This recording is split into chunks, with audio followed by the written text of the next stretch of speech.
We're going to start with the active straight leg raise. So Jocelyn, come on over. So we're going to look at a flexibility test. With us lying on our back, it's our spine is straight. This is a better flexibility test than touching your toes. Touching your toes could lead to be a movement that has a lot of spinal rounding, and we can injure ourselves, say deadlifting, because we're rounding our spine and we don't have the flexibility through the glutes, the hamstrings, the calves. So what we want to see is we'd like to see a 3, which a 3 is going to be if I take a measurement between the hip and mid-thigh. We would like to see, between the hip and the knee, mid-thigh, we would like to be able to see the leg actively with no bend in it, see the heel or the ankle bone pass our pole here. So I'm going to keep this leg straight, and she's going to bring her right leg up as high as she can with the toe pointed and no bend in the knee. Good, back down. So she had a little bend in her knee. We're going to do that again. Keep that knee very locked out. Go again. Good. And she gets right at kind of our standard there. So maybe if you can see from the camera, she's kind of borderline on it, on her right leg. Now let's do the left leg. Good. And then we see a big difference between the legs. Good. One more time there. And she easily passes that one. When we have a little asymmetry in the movement, like we do here, overall, Jocelyn would probably consider her flexibility good, but we can see that her right leg's not as flexible as her left, and is the point that she might want to work on getting those to be symmetrical. Now, some of you are going to come from a flexibility standpoint and not get there. The next step we look at is, can we get that past the knee as it comes up? So if your leg comes up and this bone, you cannot get past this point, then we have a severe limitation in the flexibility there. A lot of you might have some back symptoms that cannot pass that, and this is going to be a high priority for you to work on from a mobility of the leg standpoint, or posterior chain flexibility. Okay, so we saw in Jocelyn that her right leg flexibility was not as good as her left leg flexibility, and so we're going to give a corrective for that. If we talked about if your flexibility wasn't good enough to get your ankle bone past your knee, like your flexibility was very limited, it's going to be the same corrective exercise. You just will it'll take you a little longer for your flexibility to get to where you want. But again, what we're looking for is this exercise is to get us to pass that standard of my ankle bone passes my mid-thigh. Once we've passed that, you can use this exercise as maintenance, but until then, we continue this exercise till we meet that standard. So here's what it looks like. We have something that we can prop our leg up. The left leg is not meant to be under stretch. So if Jocelyn was feeling stretch through her calf, lower back, hand or calf, she would need to move further away. The purpose of this leg being up is not to give a static stretch. The purpose of this leg being up actually changes how the nervous system is moving in our lower back, and this will help her get more dynamic movement out of the target leg, which is the right leg. So with the right leg, she's going to start at 1 inch off the ground with her toe pointed towards her, knee locked out. Hands pressing down into the floor to tighten up the core.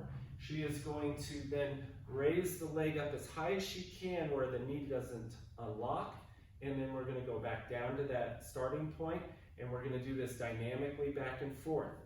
Really keep this knee locked out at the top. You can see it wants to start to bend because we are hitting that end of the flexibility there. We are not trying to stretch muscles in this.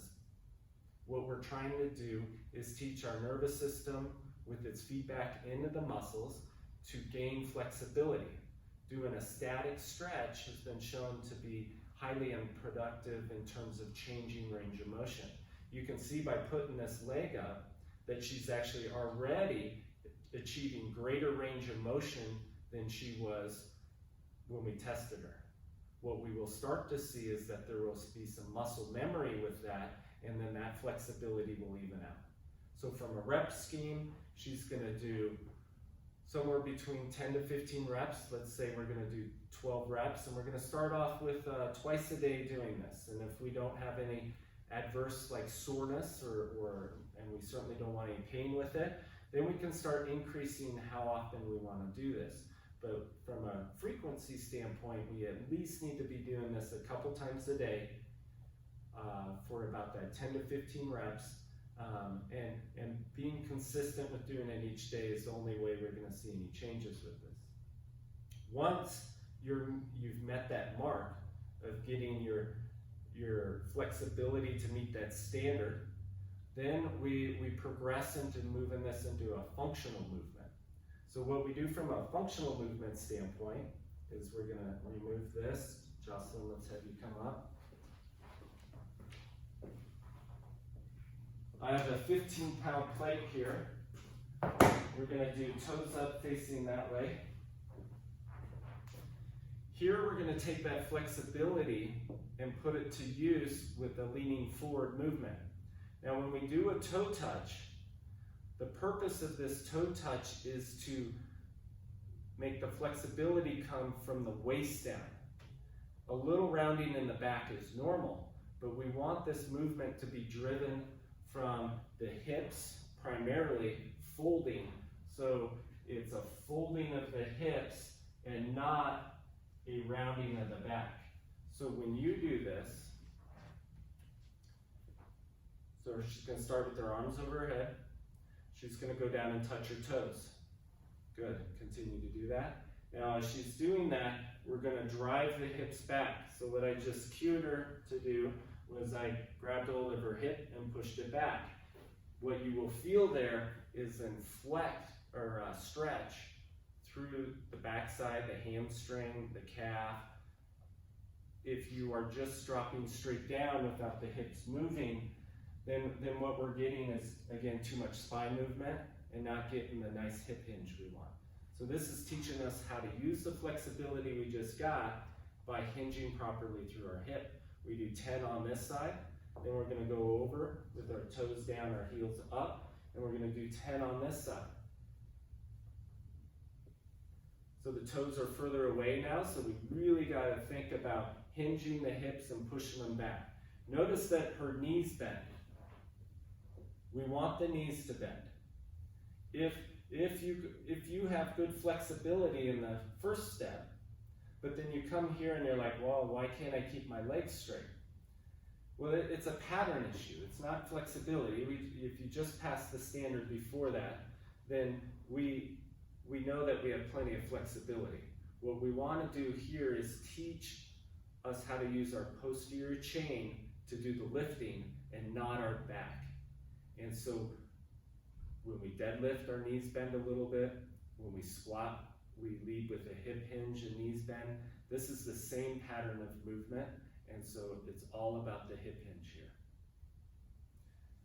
Once we've mastered the toe touch, so now we've worked on that active straight leg raise, we have flexibility, we've patterned with the toe touch. Now we're going to go to a single leg deadlift. So with the single leg deadlift, we're going to first start with no weight. This motion is a lot of balance, and it's also testing that flexibility we did earlier. So Jocelyn's going to demonstrate here as she goes down on one leg. Good, and back up. So what we're looking for is, so that was good balance. If you need something to hold on to, why don't you come, you can grab onto something and then now go. This will help with the balance piece. Go again. What we also want to see is at one point we can see that her leg is starting to lag behind. This leg needs to stay in line with her spine. Now, as I brought that leg up, she probably felt increased stretch in her hamstring. At home, when you're doing this, if you don't feel the stretch in your hamstring, it's because your body is compensating in some way. So the biggest compensation and the biggest problem is the torso starts to bend too quickly and we don't get this nice hinge. And what that means is now I'm flexing through my spine rather than bend through my hip. So we're going to have her concentrate on leading with her leg, pushing it back and up, and we're seeing her stay straighter. Now, you might not be able to see this on the camera, but this side needs to be more level. There we go. And what you'll feel there again is increased stretch in her hamstring again. Just like when a dancer is turning out to get maybe their leg even higher, they're avoiding hamstring stretch there as we turn out. And so what you need to remember is, if I'm looking straight at you, is that we're staying in this plane and we're not getting turned out. That is, again, avoiding the stretch, and the whole purpose of being here is to work on our flexibility movement pattern. So we're going to do this on both sides. What you will find is one side will be better than the other. So let's have her now do her right side. Good. And maybe you can see from the camera, but we get even more tilt this way. We saw that her right leg was not quite as flexible, so we're going to cue to bring down here, and she's going to feel a lot more stretch in her hamstring. We're going to go back to the starting position, and then we would come right back into that movement. So without any pausing, we're just going to start working back and forth through that movement. As she improves, we can take away the balancing she's doing here and do it without any kind of support. So go ahead and do one of those. Much more difficult, but as you get your balance will get better. Also, as we go down and we start getting to this position, we can start to, if we want to add some weight to it. Now with adding weight to it, we can add a kettlebell, we can add a dumbbell. So it's going to be down on the ground here. And so as she goes down to get that weight, you might see that right there she just leaned with her back just a little bit. So we're going to have her not pick it up, come back up. Let's go down and get it. We're going to stop right here. Now bend your knee to get that. Good. Now come on up. Now she's not going to go all the way to the ground. She's just going to do repetitions here with the weight. If you find that the balance piece is a little hard, you actually could take 2 weights, have them in both hands, and maybe you do a little less. We've got 20 pounds here, which would be maybe a little on the high end of where you would start with. You could have 2 10s in each side, start with that. And then eventually, though, you would like to have, as the final progression, weight on one side. It's teaching you how to coordinate an uneven stimulus, and you're having to stabilize against it while maintaining a good motor pattern. So think when you're in the CrossFit gym and you're picking up weight, whether it's a clean, a snatch, a deadlift, anything off the floor, you want to make sure that you have good symmetry between sides, that the flexibility is equal, and that you're able to stabilize those movements when they get off just a bit. We're moving quickly, and we want to make sure that our body is ready for things to not be in the perfect scenario. And the way we get ready for that is by training the body.